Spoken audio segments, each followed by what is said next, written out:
I am here with the very fresh rookie outside hitter of the Arellano Lady Chiefs, Heart Villaflores. Hello po. Heart, congratulations on this win. Thank you po. So how does it feel to finally bounce back after your first defeat? Of course, masarap po siya sa pakiramdam. Sino po bang, diba, gustong matalo? Of course, masarap po manalo. Yun, tsaka yun naman po kasi talaga yung goal ng team namin. Yun. Feels good po.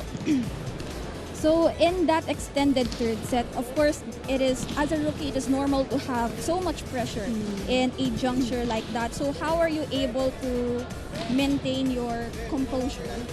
Ano lang po talaga, kumpiyansa lang po talaga. Kasi yun po yung tinuro po sa amin ng coaches namin. Kung sino po yung pinakamatapang, siya po yung mananalo. So as a rookie po, inano ko siya. Inabsorb ko po siya. Inabsorb ko po yung tinuro po ng coach namin na yon. And binigyan ko lang po ng confidence na yung mga ate ko na maglaro, pumalo na malakas, ganon. And sa loob ng court, syempre yung pressure, di ba? Tiwala lang po talaga sa kanila, sa mga ates ko. So now that the Arellano Lady Chiefs have secured their first win, what can we expect from the team?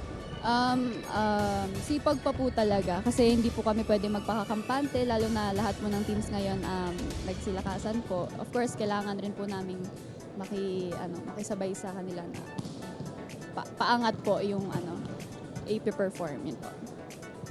So Heart, before I let you go, bibigyan kita ng pagkakataon para bumati at magpasalamat sa iyong mga supporters. Okay, hello po sa Arellano community, kay Chairman, kay Sir Peter, hello po sa inyo, kay Ma'am Joy, kay Ma'am Trina, and patuloy niyo po kaming supportahan sa mga next po namin na games. Binabati ko rin po yung mga ka-churchmate ko po sa Light, sila Mommy, sila Daddy dito.